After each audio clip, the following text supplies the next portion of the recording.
Gracias, Padre, por este tiempo que nos has reunido, nos has dado esta oportunidad. Te pedimos que tú, que eres grande en misericordia y eres bueno, que eres majestuoso y que te has dispuesto a crearnos para mostrarte y revelarnos tu rostro. Hoy te pedimos que, por favor, nos des la oportunidad de compartir tu evangelio, que te reveles a nuestros corazones, que te muestres a través de tu palabra, Señor, y que podamos ser instrumentos útiles en este tiempo y que en cada momento de nuestras vidas, Señor. Te pedimos reflejar más el rostro de tu Hijo Jesucristo, para que sea bajo su influencia que podamos llegar a ti sin mancha y a todos los que llevemos esta palabra y nos uses para llevar tu evangelio. Que podamos ser instrumentos aceptados, Señor, delante de ti, para que podamos ser dignos de llevar tu palabra a más y más y más personas. Te lo pedimos en el nombre de Jesús. Amén. Amén. Amén. Bueno, pues hoy tenemos la participación de Marce. Nos va a dar el análisis que hizo acerca de que si nosotros, por ser ya unas personas adoptadas, injertadas en la vida verdadera, si esto nos significa ser parte del pueblo de Israel. Pero antes de llegar a ese punto, a este momento, quiero decirles a todos que estamos ya en el final. Este es el último estudio que damos acerca de la epístola de Efesios, ya que, pues, como sabrán, no estamos haciendo un estudio de las epístolas, sino estamos hablando de la línea de tiempo, esto es, cómo se escribieron las epístolas y el orden en que fueron escritas, asimismo, el por qué se escribieron y el entorno que se respiraba en ese momento cuando Pablo hizo estas cartas. Asimismo, a quién las dirigió y en qué circunstancias las escribió. También dentro de esto, pues vamos a abordar el contenido a modo de que entendamos que Pablo estaba evangelizando a través de las epístolas porque llevaba las buenas nuevas, pero a su vez también estaba desatando de pies y manos a todos. ¿Por qué? Porque les estaba revelando el significado de la gracia y les revelaba doctrinas importantes, doctrinas espirituales a través de las cuales ellos iban a poder prosperar en el conocimiento del Evangelio de nuestro Señor Jesucristo y de toda la palabra de Dios. Tomando como evangelios pues, la palabra desde Génesis hasta Apocalipsis. Y bueno, y tomando en cuenta el testimonio que Jesucristo dio a través de su vida, narrada por los evangelios sinópticos, el Evangelio de Juan. Y para no mayor preámbulo, vamos a iniciar con el devocional a cargo de nuestra hermana Leti. Adelante, por favor. Gracias, bendiciones a todos. Bueno, eh, sabemos que estamos viviendo lo del nuevo nacimiento. Esta es la segunda parte. La vez pasada vimos que Jesús, al decir que necesitamos nacer de nuevo, se refería a un nacimiento espiritual. Y esto es porque todos, absolutamente todos, nacemos espiritualmente muertos, como lo muestran las escrituras en Efesios 2:1, que dice: y Él os dio vida a vosotros cuando estabas muertos en vuestros delitos y pecados. ¿Qué significa esto? Que Dios hizo un plan divino para restaurar nuestra relación con Él, y obviamente tenía que ser espiritual. Por eso en Efesios 2:4 y 5 dice: pero Dios, que es rico en misericordia, por su gran amor con que nos amó, aun estando nosotros muertos en pecados, nos dio vida juntamente con Cristo. por gracia soy salvo. Eh, Esto es muy simple de entender porque nadie que está muerto, metafóricamente hablando, puede hablar, puede ver y mucho menos tiene voluntad. Pero si somos nuevas criaturas espirituales en Cristo, nuestro espíritu tendrá vida y entonces podremos leer la Biblia y entender la palabra de Dios, porque si solamente vivimos en este cuerpo de carne y huesos, pero con nuestro espíritu muerto, no va a ser posible tener una comunión con Dios. Es decir, Dios no me va a escuchar aunque rece 100 Padres Nuestros, simplemente porque no lo estoy haciendo en el espíritu, sino en la carne. Mi conexión, mi contacto con Dios debe de ser espiritual. Entonces, ¿qué pasa cuando yo creo en su obra redentora de Jesucristo y lo confieso como mi único Salvador y Señor? En automático, la persona del Espíritu Santo empieza a morar en mí y eso hace que mi mente se renueve, que mi corazón se restaure y que mi alma se regenere, por lo tanto, que tenga vida otra vez, pero una vida espiritual con la que el Padre estará o yo estaré en contacto con Dios. Por eso, para un creyente es importante que andemos en el espíritu y no en la carne, para que de esta manera honremos y glorifiquemos a Dios. Cada vez que reflejemos el carácter de Cristo cada vez que reflejemos el carácter de Cristo, perdón, de esta forma nuestro espíritu juntamente con el Espíritu Santo daremos testimonio que hemos nacido de nuevo, que somos una nueva criatura en Cristo. Y lo más bello de todo esto es que nos convertiremos en su hijo, en su hija, y por lo tanto seremos salvos de su ira. Ahora leamos rápidamente Romanos 8:14, porque todos los que son guiados por el Espíritu de Dios, estos son hijos de Dios. Y el 9 dice, mas vosotros vivís según la carne, perdón, mas vosotros no vivís según la carne, sino según el Espíritu, si es que el Espíritu de Dios mora en vosotros, y si alguno no tiene el Espíritu de Cristo, no es de él. Entonces, es importante aquí hacer hincapié que nadie nace siendo hijo de Dios, ni tampoco nadie se convierte en su hijo de Dios por simple hecho de bautizarse con agua, como lo tiene por costumbre o ritual una religión.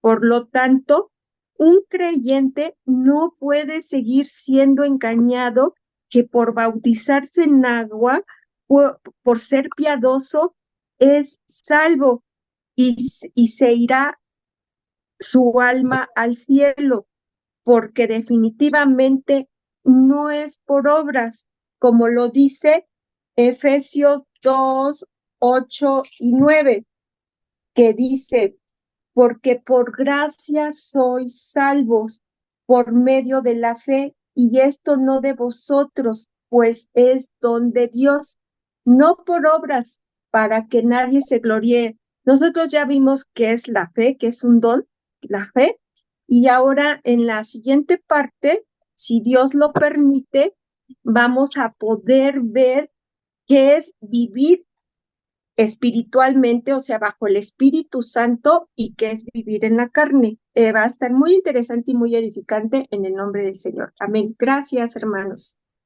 Muchas gracias, hermana Leti. Bueno, pues para que nos están viendo en las transmisiones, si tienes alguna duda o algo al respecto a los temas que estamos tocando aquí, pues puedes ver los estudios anteriores.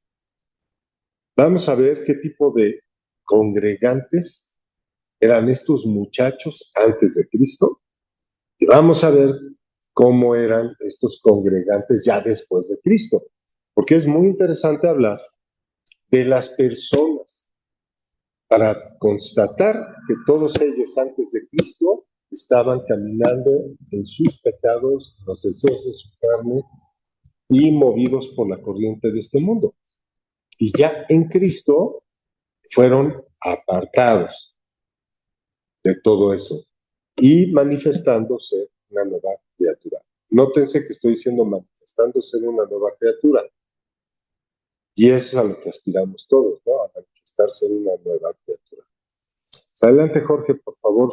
Les voy a decir ahorita cómo era la vida de los efesios en esa época, ajá, que empezó pues desde mucho antes, ¿no? De Cristo, pero bueno, era la iglesia madre por cuyo ministerio las otras 6 fueron hechas. Fue la principal de las 7 que habla Apocalipsis en Jesucristo en el libro de Apocalipsis.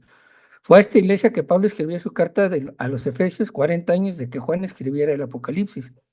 El contenido de esa primera carta de Juan constituye la norma para las otras 6 iglesias. Fue la principal. Quizá ninguna otra iglesia en la historia haya tenido la herencia tan rica que tuvo la congregación de Efeso. Priscila y Aquila, los amigos cercanos de Pablo y compañeros en el ministerio, fueron los que introdujeron el evangelio en la ciudad. ¿Ok? Todo eso nos habla en Hechos 18 y 19 que ya habló el hermano Fernando en la semana pasada. Efeso era la ciudad más importante en Asia Menor, ya que aunque no era su capital, el gobernador romano residía allí. Su población se estimaba entre las 250,000 y las 500,000 personas. El teatro de la ciudad, visible en la actualidad, fue el lugar en donde los frenéticos alborotadores arrostraron a los compañeros de Pablo, Gallo y Aristarco. Esto viene en Hechos 19, y versículo 29, y podía alojar unas 25,000 personas. La ciudad era libre, con gobierno propio y era sede de eventos deportivos que rivalizaban con los Juegos Olímpicos. Efeso era el puerto principal en la provincia de Asia, según la ley de gobernadores romanos que entraban en Asia, tenían que hacerlo a través de Efeso. La ciudad estaba ubicada junto al río Caistro, a unos 5 kilómetros río arriba desde donde corría hacia el mar. Los que desembarcaban en el puerto viajaban a lo largo de una amplia carretera, la vía arcadiana que conducía al centro de la ciudad. Esto, junto con su puerto, incitó al geógrafo Estrabón, un contemporáneo de Cristo, a describir Efeso como el mercado de Asia. Efeso era más famosa como el centro de la adoración de la diosa Artemisa, diana de los efesios para los romanos, motivo de gran orgullo ciudadano, y eso viene en Hechos 19 también.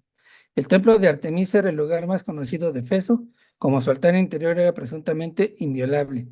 El templo servía como uno de los bancos más importantes del mundo mediterráneo. Era el banco más importante que tenían en toda Asia. El templo y sus alrededores también proporcionaban santuario para los delincuentes. Además de eso, la venta de artículos que se usaban en la adoración de Artemisa proporcionaba una importante fuente de ingresos para la ciudad. Cada primavera se celebraba una fiesta que duraba todo un mes en honor de la diosa, en el que se incluían eventos deportivos, dramáticos y musicales. Pablo pudo haber previsto este acontecimiento anual como una oportunidad única para el evangelismo y haber estado esperándolo cuando escribió a los Corintios, que tenía el propósito de quedarse en Efesio. Ahí vemos cómo empieza la evangelización en esa ciudad. La adoración de Artemisa era inefable y vil. Su ídolo era una monstruosidad grotesca de muchos pechos y que se creía popularmente que había caído del cielo. El templo estaba atendido por numerosos sacerdotes, eunucos y esclavos, millares de sacerdotisas que eran poco más que prostitutas rituales. Desempeñaban una función principal en la adoración de Artemisa. En el templo confluía una caótica cacofonía de sacerdotes, prostitutas, banqueros, delincuentes, músicos, bailarines y adoradores frenéticos. Al filósofo Heráclito se le llamó el filósofo llorón porque nadie dijo, él podía vivir en Efeso y no llorar a nadie por la inmoralidad. En medio de la pagana idolatría que caracterizaba a Efeso, había un fiel grupo de cristianos, fue a ellos a quienes Cristo dirigió la primera de sus 7 cartas en Apocalipsis. Durante su tercer viaje misionario, Pablo se encontró un grupo de los santos del Antiguo Testamento de Efeso, discípulos de Juan el Bautista, a quien luego de predicarles bautizó con el nombre de Jesús. Ese fue el comienzo de la obra de Pablo de edificar la iglesia en Efeso, una tarea que duraría 3 años.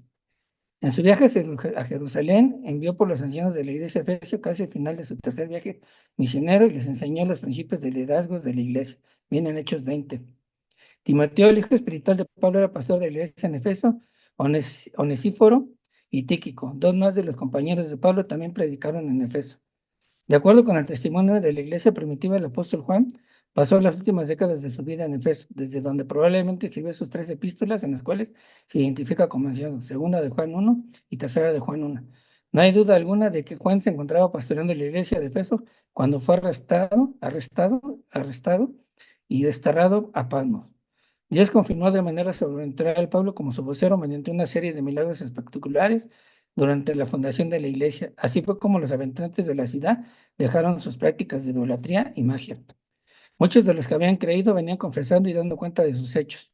Así muchos de los que habían practicado la magia trajeron los libros y los quemaron delante de todos, y hecha la cuenta de su precio, hallaron que eran 50,000 pesos de plata. Esa es la información que conseguí de los Efesios, que viene siendo desde la edad de Pentecostés hasta el año 85 después de Cristo. Hay una parábola que se le dedica a la del sembrador, y Efesio el significado era la deseada, la amada, que significaba relajamiento en su época. Eso es todo, hermano. Estamos ahorita viendo cómo el apóstol Pablo, por medio de las cartas, anunció las buenas nuevas. Porque, como diría Job, de oídas te había oído, ¿no? Pero llega el apóstol Pablo a que ya no estén oyendo de oídas quién es Cristo, sino a través de las epístolas. Pablo nos quita el velo de los ojos, nos ayuda a sacar ese velo de los ojos, revelándonos el bautismo en el Espíritu Santo, revelándonos cómo se amalgama el Espíritu Santo en nosotros para formarnos y hacernos una nueva criatura. Una nueva criatura que sea transformada por el entendimiento, una nueva criatura que sea capaz de dar nuevas y hacer discípulos a todas las naciones. Dicho de esta manera, pues acompáñenme todos a Efesios 2. Vamos a dar lectura al verso 17 al 22, porque evidentemente esta epístola tiene mucho para dar. De ello no tenemos la menor duda. Pero ahorita, en cuestión de las buenas nuevas, vamos a ver cómo el apóstol Pablo viene a revelarnos la salvación por medio de estos pasajes y viene a revelarnos a un Cristo que vino a nosotros para acercar a los que están lejos y para acercar a los que están cerca. Esto es, a los pámpanos de la vid verdadera y a los pámpanos silvestres. Y lo dijo de esta manera. Efesios 2, 17. Y vino y anunció las buenas nuevas de paz a vosotros que estabais lejos y a los que estaban cerca. Está hablando de nuestro Señor Jesucristo. Y está hablando algo que vamos a leer más adelante. Y para todos nosotros, sorpresa, porque nuevamente quiero yo reforzar que las epístolas de Pablo no hablan por él mismo, sino hablan por lo que escrito está acerca de Jesucristo. Y cuando digo escrito está acerca de Jesucristo, estamos hablando tanto del Antiguo Testamento como del Nuevo Testamento, y hoy nuevamente lo vamos a testificar en esta lectura. Y proseguimos con el verso 18. porque por medio de él, los unos y los otros tenemos entrada por un mismo espíritu al Padre. Así que ya no sois extranjeros ni advenedizos, sino conciudadanos de los santos y miembros de la familia de Dios, edificados sobre el fundamento de los apóstoles y profetas, siendo la principal piedra del ángulo Jesucristo mismo. Vean en este versículo cómo enfatiza que nosotros estamos edificados en el fundamento de los apóstoles y los profetas. O sea, el mismo Pablo ahorita está diciéndonos a nosotros, Cristo fue anunciado y hoy somos testigos de Cristo, hablando de los apóstoles. Esto es, Jesucristo fue anunciado por los profetas y ahorita es testificado por medio de los apóstoles. Dos cosas muy, muy importantes. Verso 21. En quien todo el edificio, bien coordinado, va creciendo para ser un templo santo en el Señor, en quien vosotros también sois fitamente edificados para morada de Dios del Espíritu. Bueno, para todos los que se unen hoy al estudio y los que están viendo, quiero que aquí enfatizamos que nosotros ya somos un templo, somos templo del Espíritu Santo. Por ello, no hay un templo en donde congregarse, sino nos congregamos nosotros como templo y cuerpo de Cristo. Quizá sea muy complicado de las palabras que utilicé, pero dicho de otra manera, el templo somos nosotros y nos congregamos como un solo cuerpo. Eso es lo que nos está diciendo el apóstol Pablo, en pocas palabras. Y hoy, en este estudio, lo que estamos buscando ya hacer,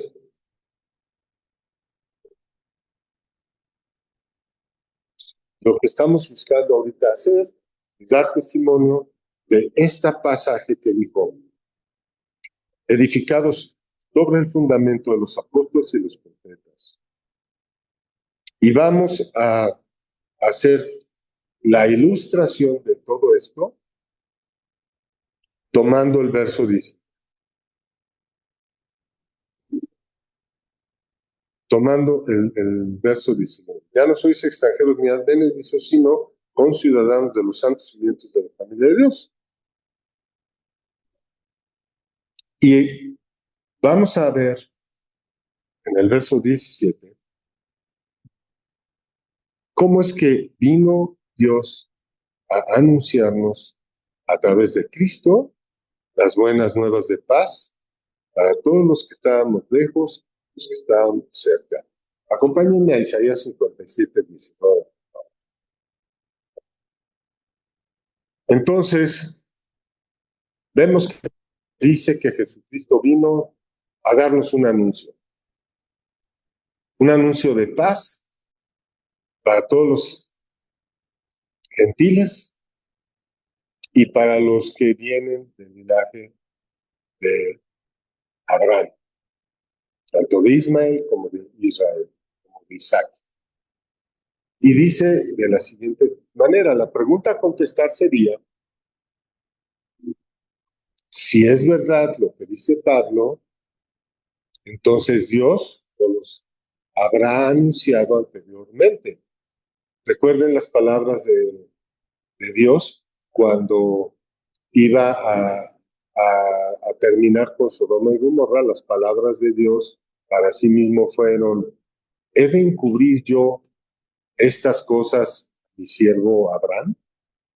Vemos desde ese tiempo que Dios no nos encubre nada a nosotros. Y entonces eso da explicación de las profecías. Las profecías las tenemos que tomar o Dios hablándonos a nosotros para anunciarnos lo que ha de venir. Y esta no es la excepción. Isaías 57, 19 dice de la siguiente manera, produciré fruto de labios paz, paz al que está lejos y al cercano, dijo Jehová, y lo sanaré. Vean qué increíble palabras donde nos está diciendo que iba a producir un fruto. Ese fruto es nuestro Señor Jesucristo. Y que era un fruto de labios, o sea, iba a hablar la palabra. Y esa palabra que él iba a hablar iba a producir paz para tanto los gentiles como tanto para los judíos. Y eso iba a salvarnos a todos. Y vamos a ver que nuestro Señor Jesucristo también nos los anunció. Y eso es lo que Pablo está hablando en su epístola. Acompáñenme a Juan 10:6. Veamos en esta día, dicha por nuestro Señor Jesucristo, vio que Jesús estaba y dando cumplimiento a las buenas nuevas que ya nos había anunciado su Padre. Juan 10, del verso 6. ¿Me lo escuchas? Dice así, Juan 10:6. Esta alegoría les... Pero ellos no entendieron qué era lo que les decía. Ahora, voy a hacer una pausa. Ellos no entendieron, pero hoy nosotros creo que ya tenemos todos los elementos para entender lo que Jesucristo está diciendo en estas cosas. Vamos a leerlas para dar testimonio de ellos a todos nosotros. Verso 7. Volvió pues Jesús a decirles, de cierto os digo, yo soy la puerta de las ovejas. Todos los que antes de mí vinieron, ladrones son, salteadores, pero no los oyeron las ovejas. Yo soy la puerta. El que por mí entrare será salvo. Y entrará. Y saldrá y hallará pastos. Verso 10. El ladrón no viene sino para quitar, matar y destruir. Yo he venido para que tengas vida y para que tengas en abundancia. Verso 11. Yo soy el buen pastor. El buen pastor su vida da por las ovejas. Díganme si no estaba hablando del sacrificio que iba a dar él en la cruz. Verso 12.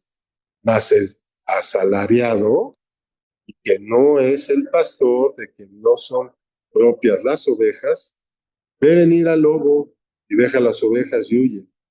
Y el lobo arrebata las ovejas y las dispersa. Así que el asalariado huye porque es asalariado y no le importan las ovejas. Yo soy el buen pastor, conozco a mis ovejas. Las mías me conocen, así como el Padre me conoce, y yo conozco al Padre, y pongo mi vida por las ovejas. También tengo otras ovejas, ojo, pongan la atención. También tengo otras ovejas que no son de este redil. Aquellas también debo traer. Verán mi voz y habrá un rebaño y un pastor. Por eso me ama el Padre, que yo pongo mi vida para volverla a tomar. Y nadie me la quita, sino que yo de mí mismo la pongo. Tengo poder para ponerla, tengo poder para volverla a tomar. Este mandamiento recibiré. Vean que la obra de Cristo es un mandamiento que recibió de su Padre. Vean que la obra de Cristo es la obra del buen pastor, de aquel pastor que, como dijo la palabra en Isaías, traerá paz a las que están lejos y a las cercanas. Es la buen pastor que, como dijo el apóstol Pablo, era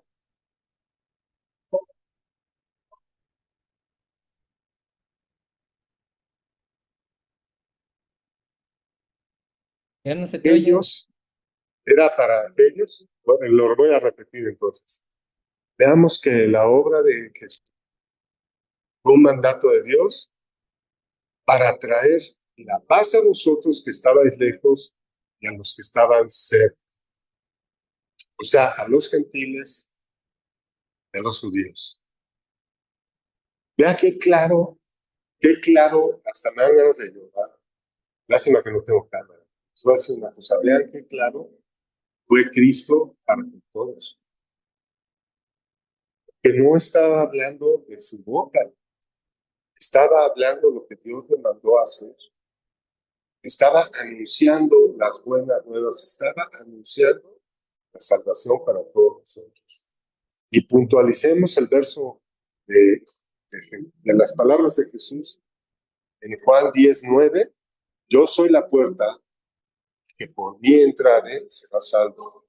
Entrará y saldrá y hallará pastos. Y veamos lo que dice en el verso 16. También tengo otras ovejas que no son de esta región. Aquellas también debo traer. Oirán mi voz y habrá un rebaño y un pastor. Este es el llamamiento que tenemos, ¿no? Para evangelizar. Sabiendo que hay personas que son las ovejas de Cristo que hay que traer al redil. ¿Al redil de qué? De la gracia, de la salvación. Al redil de la obra de Jesucristo. Para que ya no estén descarriadas, perdidas, como advenedizos, sino que ya sean parte de la familia de Dios.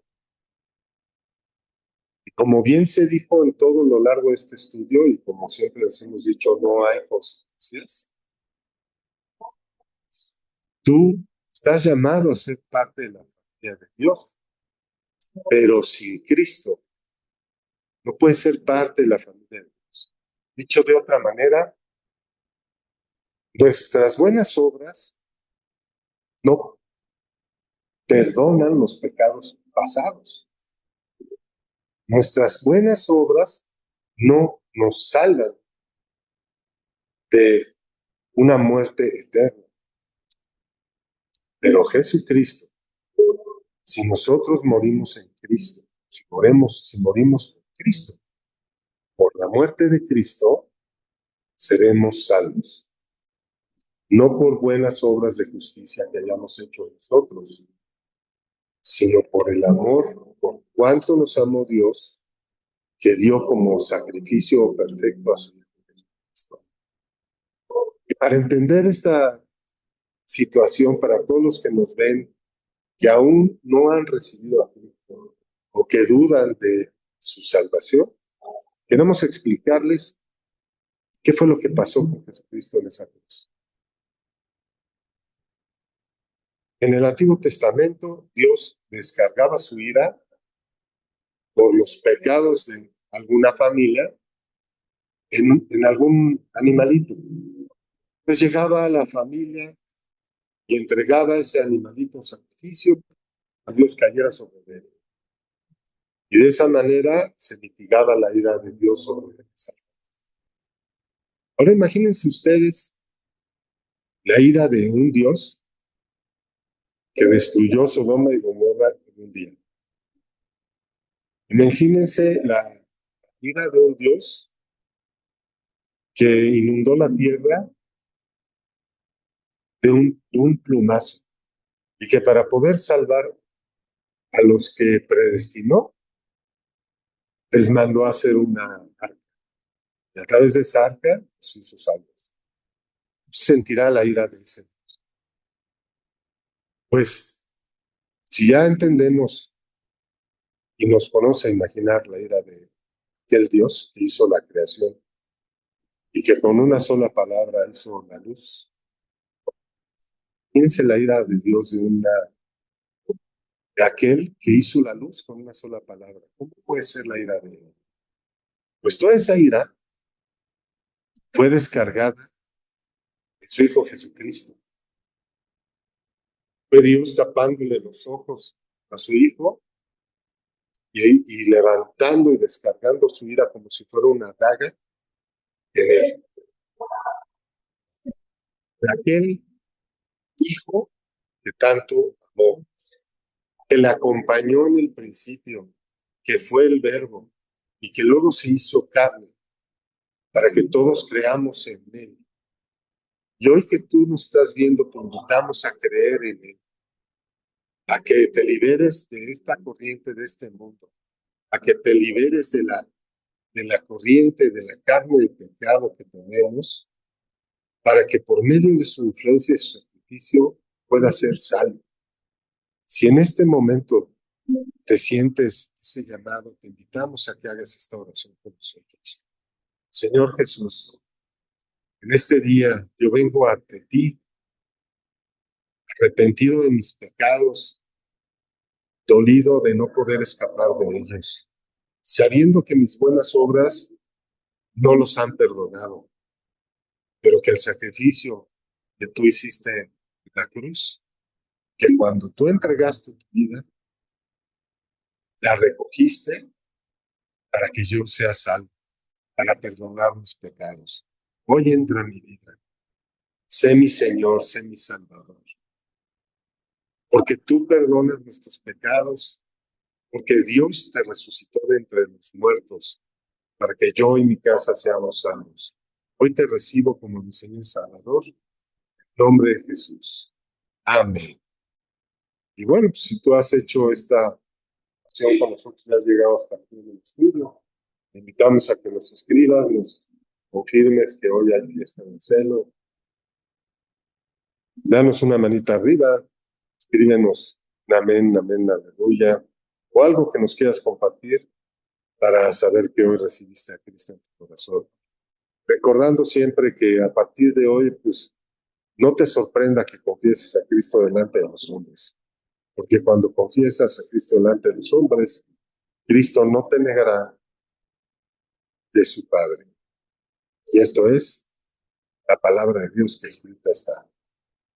Bueno, pues alguien que quiera compartir algo este día, antes de terminar, nos quedan unos 7 minutos. Adelante, por favor.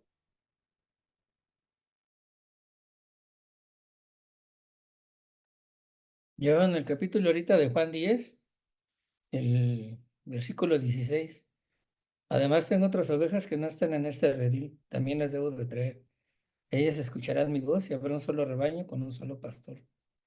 Ahí nos está diciendo claramente cómo Jesucristo es también para todos, no nada más es para el pueblo judío. Dios no es solamente el pueblo judío, sino somos todos reunidos en una sola iglesia, ¿no? En una sola manera de adorar al Hijo, ¿no? Cómo viene por todos nosotros que fuimos injertados. Sí, estamos unidos en un solo espíritu. Ya no. De hecho, en la semana anterior vimos algo y creo que esto es muy importante.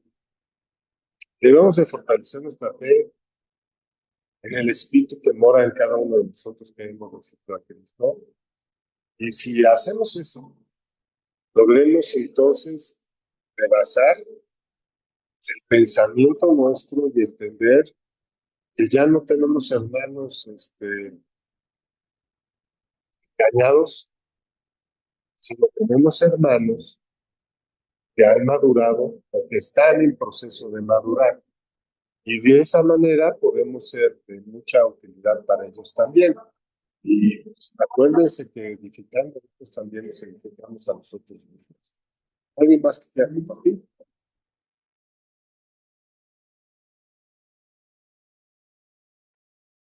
Bueno, pues tienes que nos despides, hermana Leti, nos despides en oración, por favor.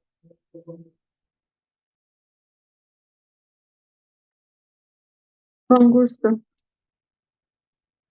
Padre eterno, Padre amoroso, Padre de misericordia y celestial, te damos las gracias porque tú nos permites en este país hablar de tu palabra, de compartirla.